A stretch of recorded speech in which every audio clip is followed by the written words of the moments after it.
Hello friends, Sitaram. आज हम आपके सामने मंगलवार व्रत कथा लेकर आए हैं। सीताराम। सबसे पहले तो यहाँ पे व्रत विधि है। व्रत विधि के बाद आप यहाँ पे मंगल देव के 21 नाम ले सकते हैं। मंगल, भूमिपुत्र, ऋणहर्ता, धन प्रद, स्थिरासन, महाकाय, सर्व कामार्थ साधक, लोहित, लोहिताक्ष, सामगानाम, कृपाकर, धरात्मज, कुज, भौम, भूमिस, भूमि नंदन, अंगारक, यम, सर्वरोगापहारक, वृष्टिकर्ता, पापहर्ता, सर्व काम फलदाता, ऐसे आप नाम जप कर सकते हैं। उसके बाद आपका पूजन विधि आती है, तो पूजन विधि आप वीडियो स्किप करके देख लीजिएगा। उसके बाद हम आते हैं मंगलवार व्रत कथा में। व्यास जी ने कहा, एक बार नैमिषारण्य तीर्थ में 88,000 मुनि एकत्र होकर सूत जी से पूछने लगे, हे महामुनि, आपने हमें अनेक पुराणों की कथाएं सुनाई है। अब कृपा करके हमें ऐसा व्रत और उसकी कथा बताएं जिसके करने से संतान की प्राप्ति हो तथा मनुष्यों में रोग, शोक, अग्नि, शव, दुख आदि का भय दूर हो। कलयुग में सभी जीवों की आयु बहुत कम है। इस पर यदि उन्हें रोग चिंता के कष्ट लगे रहेंगे तो फिर वे श्रीहरि के चरणों में अपना ध्यान कैसे लगा सकेंगे। श्री सूत जी ने कहा, हे मुनियों, आपने लोक कल्याण के लिए बहुत ही उत्तम बात पूछी है। एक बार युधिष्ठिर ने भगवान श्री कृष्ण से लोक कल्याण के लिए यही प्रश्न किया था। भगवान श्री कृष्ण और युधिष्ठिर का संवाद मैं आपके सामने कहता हूँ, ध्यान देकर सुने। एक समय हस्तिनापुर की राजसभा में योगीराज श्री कृष्ण बैठे हुए थे। तब युधिष्ठिर ने भगवान श्री कृष्ण से प्रश्न किया, हे प्रभु नंदनंदन गोविंद, आपने मुझे अनेक कथाएं सुनाई है। आज कृपा कर कोई ऐसा व्रत या कथा सुनाएं जिसके करने से मनुष्य रोग चिंता तथा भय से मुक्त हो तथा उसे पुत्र की प्राप्ति हो। हे प्रभु, बिना पुत्र मनुष्य का जीवन व्यर्थ है, वह नरकगामी होता है। पुत्र के बिना मनुष्य पितृ से छुटकारा नहीं पा सकता और ना ही वह पुण्यनाम नरक से उद्धार पा सकता है। अतः पुत्रदायक व्रत बतलाएं।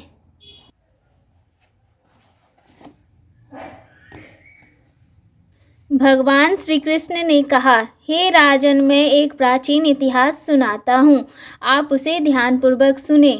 कुंडलपुर नामक एक नगर में नंदा नामक एक महाबुद्धिमान ब्राह्मण रहता था।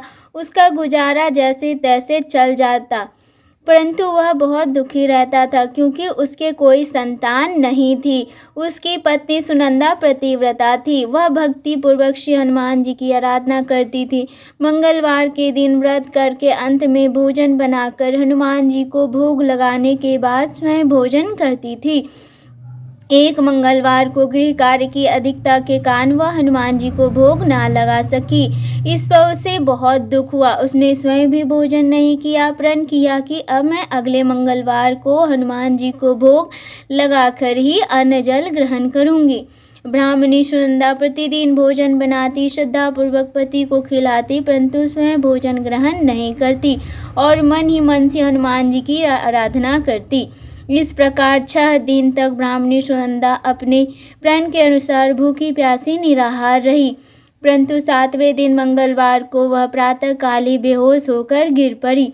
सुनंदा की इस असीम भक्ति से श्री हनुमान जी बहुत प्रसन्न हुए और उसके सम्मुख प्रकट होकर बोले, सुनंदा, मैं तेरी भक्ति से बहुत प्रसन्न हूँ, तू उठ और वर मांग। सुनंदा अपने आराध्य देव श्री हनुमान जी को अपने समक्ष पाकर आनंद से विह्वल हो उनके चरणों में गिर पड़ी और कहा, हे प्रभु, मेरी कोई संतान नहीं है, कृपा करके मुझे संतान प्रदान करे। श्री हनुमान जी ने कहा, तेरी इच्छा पूर्ण होगी, तेरे यहाँ एक कन्या उत्पन्न होगी, उसके अष्टांग प्रतिदिन सोना दिया करेंगे। इस प्रकार वर देकर श्री हनुमान जी अंतर्ध्यान हो गए। ब्राह्मणी सुनंदा बहुत हर्षित हुई। उसने यह समाचार अपने पति से जाकर कहा। ब्राह्मण देव कन्या का वरदान सुनकर कुछ दुखी हुए, परंतु सोना मिलने की बात सुनी तो बहुत प्रसन्न हुए। विचार किया कि ऐसी कन्या के साथ मेरी निर्धनता भी समाप्त हो जाएगी।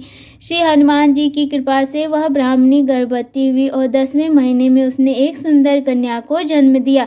यह कन्या अपने पिता के घर में ठीक उसी तरह से बढ़ने लगी जिस प्रकार शुक्ल पक्ष का चंद्रमा बढ़ता है। 10वें दिन ब्राह्मण ने उस बालिका का नामकरण संस्कार कराया। उसके कुल पुरोहित ने उस बालिका का नाम रत्नबाला रखा। इस कन्या ने पूर्व जन्म में विधि विधान से मंगल देव का व्रत किया था। रत्नबाला का अष्टांग प्रतिदिन बहुत सा सोना देता था। उस सोने से नंदा ब्राह्मण बहुत धनवान हो गया।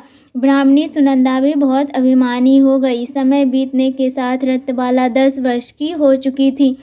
एक दिन सुनंदा ने नंदा ब्राह्मण से कहा, हमारी पुत्री रत्नबाला विवाह योग्य हो गई है, अतः कोई सुंदर तथा योग्य वर देखकर उसका विवाह कर दे।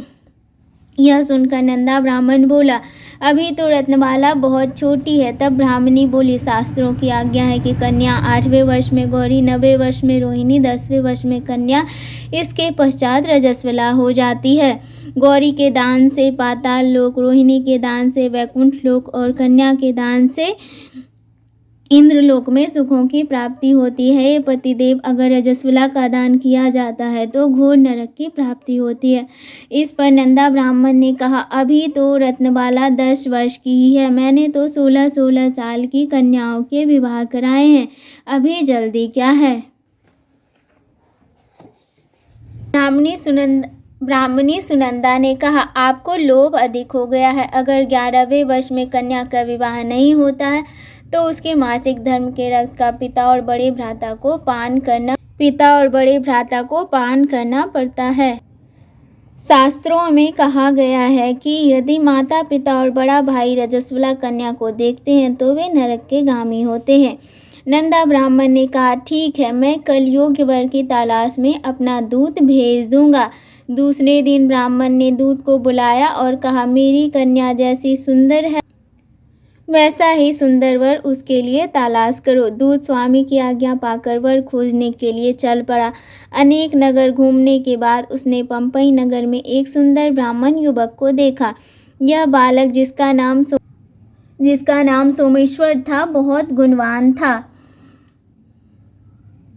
दूत ने इस सुंदर व गुणवान ब्राह्मण पुत्र के बारे में अपने स्वामी को पूर्ण विवरण दिया।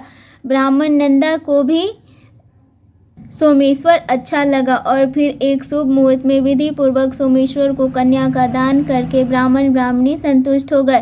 परंतु ब्राह्मण नंदा के मन में तो लोभ समाया हुआ था। उसने रत्नबाला का कन्यादान तो कर दिया था, परंतु वह बहुत खिन्न था। उसने विचार किया कि रत्नबाला जब ससुराल चली जाएगी, इससे जो सोना मुझे मिलता है वह आगे नहीं मिलेगा। मेरे पास जो धन था कुछ तो इसके विवाह में खर्च हो गया और जो शेष बचा है वह भी कुछ दिन के पश्चात समाप्त हो जाएगा। मैंने इसका विवाह करके भरी भूल की।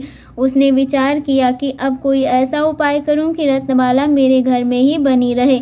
लोभ रूपी राक्षस ब्राह्मण नंदा के मस्तिष्क पर छाता जा रहा था। रात भर सैया पर बेचैनी से करवटें बदलते बदलते उसने एक क्रूर निर्णय लिया। उसने विचार किया कि जब रत्नबाला का पति सोमेश्वर उसे अपने घर वापस ले जा रहा होगा तो वह मार्ग में उसका वध करवा देगा और अपनी पुत्री को अपने घर वापस ले आएगा, जिससे नियमित रूप से उसे सोना भी मिलता रहेगा और समाज का कोई मनुष्य उसे दोष भी नहीं दे सकेगा।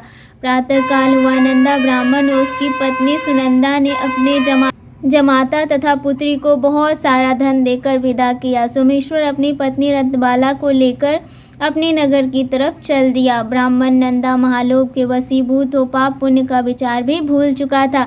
अपने भयानक व क्रूर निर्णय को कार्य रूप देने के लिए उसने अपने दूत को मार्ग में अपनी जमाई का वध करने के लिए पहले ही भेज दिया था।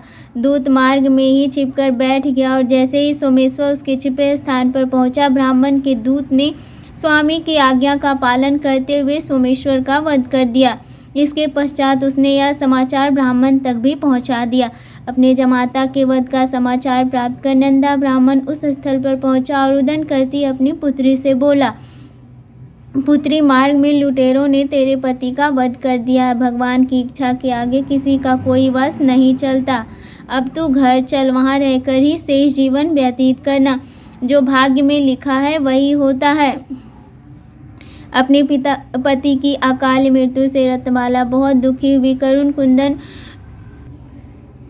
क्रंदन व रुदन करती हुई वह अपने पिता से बोली, हे पिताजी, इस संसार में जिस स्त्री का पति नहीं है उसका जीना व्यर्थ है। मैं अपने पति के साथ ही अपने शरीर को जला दूंगी और सती होकर अपने इस जन्म को, माता पिता के नाम को तथा सास ससुर के यश को सार्थक करूंगी। ब्राह्मण नंदा अपनी पुत्री रत्नमाला के वचनों को सुनकर अबाक रह गया। वह विचार करने लगा, मैंने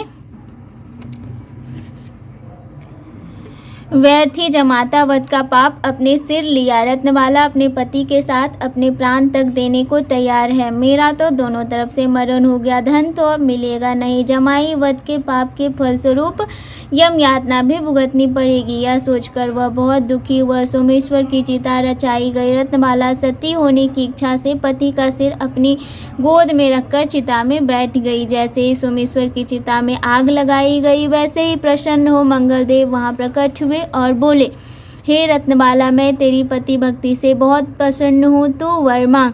रत्नमाला ने अपने पति का जीवन दान मांगा। मंगलदेव बोले, रत्नमाला, तेरा पति अजर अमर है, यह बड़ा विद्वान भी होगा। इसके अतिरिक्त तेरी जो इच्छा हो वह वर मांग। रत्नमाला ने कहा, हे ग्रहों के स्वामी, यदि आप मुझ पर प्रसन्न हैं तो मुझे यह वरदान दीजिए कि जो भी मनुष्य मंगलवार के दिन प्रातःकाल लाल पुष्प, लाल चंदन से पूजा करके आपका स्मरण करे उसे रोग व्याधि ना हो, स्वजनों से कभी वियोग ना हो, सर्प अग्नि तथा शत्रुओं का भय ना रहे। जो स्त्री मंगलवार का व्रत करे वह कभी विधवा ना हो। मंगलदेव तथास्तु, ऐसा ही हो कहकर अंत ध्यान हो गए। मंगलदेव की कृपा से सोमेश्वर जीवित हो उठा। रत्नमाला अपने पति को पुनः प्राप्त कर बहुत प्रसन्न हुई। सोमेश्वर अपनी पत्नी को लेकर अपने नगर को चला गया। इसके बाद से दोनों पति पत्नी मंगलदेव का व्रत प्रत्येक मंगलवार को करने लगे और मंगलदेव की कृपा से इस लोक का सुख ऐश्वर्य भोग कर अंत में स्वर्गलोक को गए। सीताराम।